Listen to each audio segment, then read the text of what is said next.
Bonjour à tous, vous écoutez l'émission Compte à rebours présentée par Thérèse Pan pour Radio Taïwan International.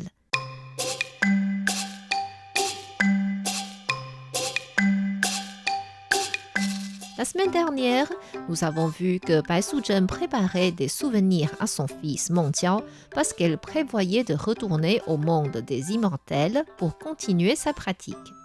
Or, son adversaire Fa Hai voulait la capturer avant son départ et pour arriver à ce but, il lui fallait agir par les biais de Xu Xian, le mari de Bai Suzhen. Indéterminé, Xu Xian fut poussé par l'opinion des voisins et monta à l'étage avec le bol d'aumône doré que Fa Hai lui avait remis. D'après ce moine, ce bol mis sur la tête de Bai Suzhen pourrait la forcer à montrer sa vraie apparence et la contenir. Comme Xu Xian ne savait pas ce qu'il fallait faire, il voulait discuter avec sa femme pour voir comment régler cette affaire. Bai Suzhen était assise à table en attendant que son mari revienne. Quand elle entendit des pas s'approcher, elle se leva et regarda vers la porte. Xu Xian entra dans la chambre en tenant le bol doré et dès que le bol fut dans la même pièce que Bai Suzhen, il vola vers elle et atterrit aussitôt sur sa tête. Bai Suzhen tomba immédiatement par terre. Le petit bol était lourd comme une montagne. Sous cette pression qui l'écrasait, elle tremblait sans cesse et dit « Ah, j'ai très mal !» Xu Xian expliqua. « Je ne voulais pas le monter, mais les voisins ont dit que ce bol ne pourrait faire mal à personne. Je voulais justement voir avec toi ce qu'il fallait faire. Mais ce bol est parti vers toi tellement vite que je n'ai pas pu le retenir. C'est vraiment bizarre. Je vais t'aider à l'enlever. » Xu Xian mit toute sa force pour arracher le bol de la tête de sa femme, mais le bol était comme enraciné, ou plutôt fondé, et il leur était impossible de les séparer. Bai Suzhen lui dit « Je savais que tu serais trompé par quelqu'un aujourd'hui. C'est pourquoi je ne voulais pas te laisser quitter cette chambre. Mais le malheur et la mort sont déjà prescrits. C'est impossible de s'en échapper. Ah, le destin, c'est le destin. » Xu Xian comprit que tout ce que le moine Fa Hai avait dit était vrai. Il demanda donc « Puisque tu es un serpent spirituel, il fallait me le dire clairement plus tôt. Comme cela, je n'aurais pas été trompé par d'autres personnes et je ne te ferai pas de mal maintenant. » « Ce n'est pas pour te mentir, mais je sais que tu es timide et peureux. Quand tu as vu ma vraie apparence l'an dernier, tu as perdu la vie sous le choc. Je ne voulais pas que cela arrive de nouveau. C'est pourquoi je préférais ne rien te dire. Je suis une créature serpent ayant fait plus que 1000 ans de pratique. Mon souhait était d'obtenir la voie et de devenir immortel. Pour arriver à ce but, j'ai besoin d'abord de te rendre grâce pour une grande faveur que tu m'as faite des générations précédentes. Avec la naissance de Meng Jiao, j'ai accompli aussi ma mission. Ah, je n'ai jamais imaginé que je te dirais tout cela dans cet état. Maintenant, j'arrive encore à maintenir ma forme humaine, mais pas pour longtemps.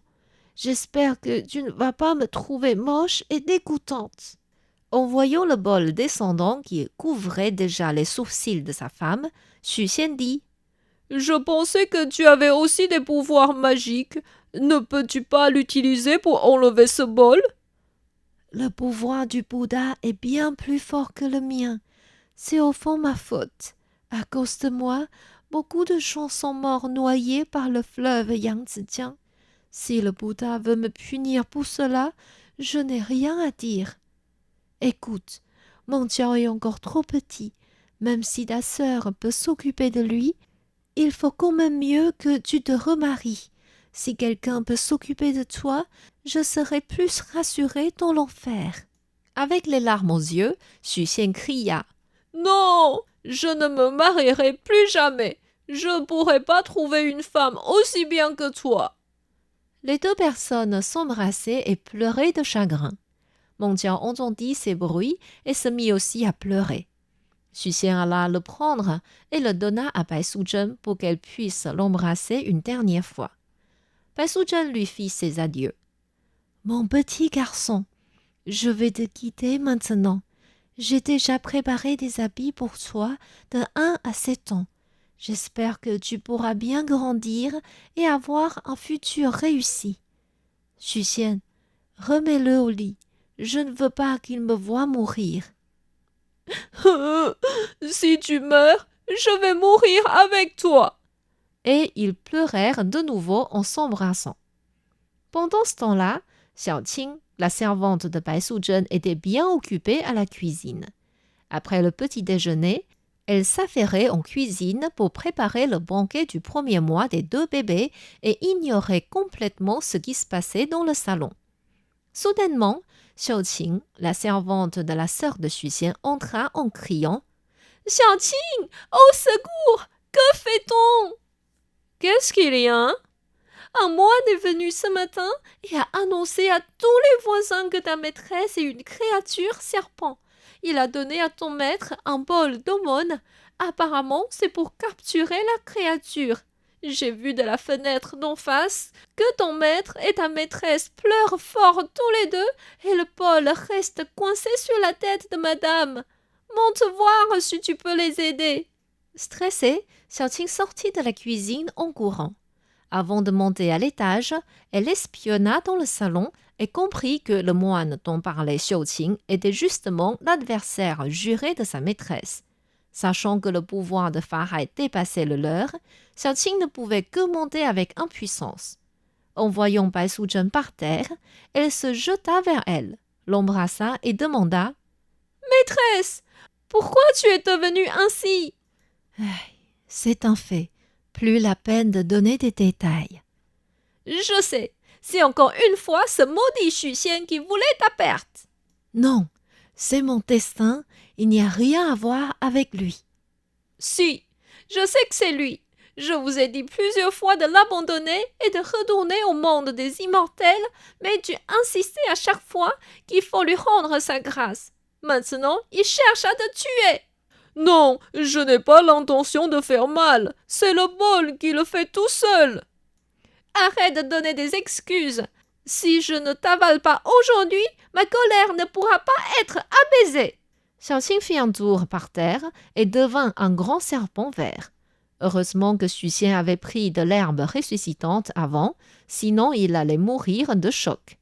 Il se cacha derrière Bai Suzhen et dit « Au secours, chérie, sauve-moi !» Bai Suzhen tapota la tête du serpent et dit « Xiaoqing, même si c'est lui qui a causé cette situation, il reste quand même mon mari. Ce malheur est arrivé sur moi en raison de l'inondation à Suzhou. Il faut reconnaître que nous avons tort et accepter la punition. » Le serpent vert fit un signe de tête et se retourna pour sortir de la chambre. Connaissant son caractère, Bai Suzhen devina qu'elle voulait attaquer Farhai. Elle la retint par la queue et dit « Xiaoqing, ne fais pas de bêtises. Tu sais bien que tu ne pourras pas gagner contre lui. La seule manière est de trouver un lieu calme pour continuer de pratiquer la voie. De cette façon, tu pourras peut-être devenir immortel à ma place. » Xiaoqing ne pouvant pas parler en forme de serpent, elle pouvait que regarder sa maîtresse avec tristesse.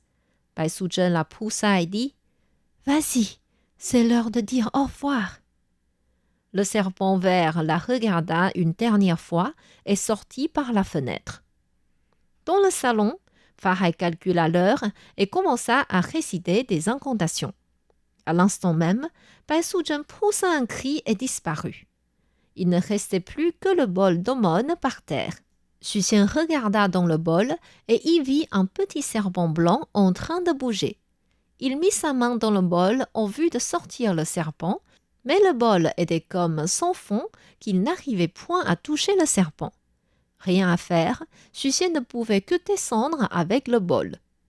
Bien content de sa réussite, Farhai dit « Félicitations! Maintenant, vous savez que votre femme est une créature. »« Cela ne vous regarde pas. Vous êtes un moine Pourquoi vous mêlez-vous dans l'affaire de ma famille?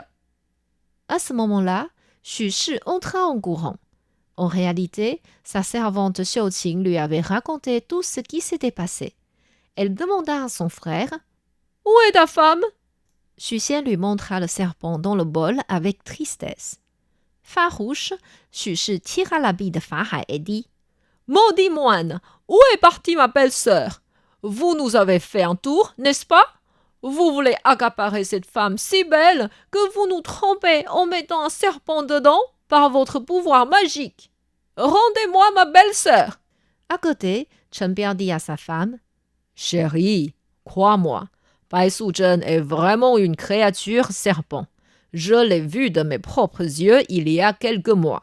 Lâche ce moine. »« Non, si Bai Suzhen est une créature, moi aussi, je suis aussi une créature. Maudit moine, transformez-moi tout de suite en serpent. Si vous n'y arrivez pas, vous êtes un menteur. » Même si Fa Hai possédait un grand pouvoir, il ne savait pas comment traiter l'irrationalité d'une femme.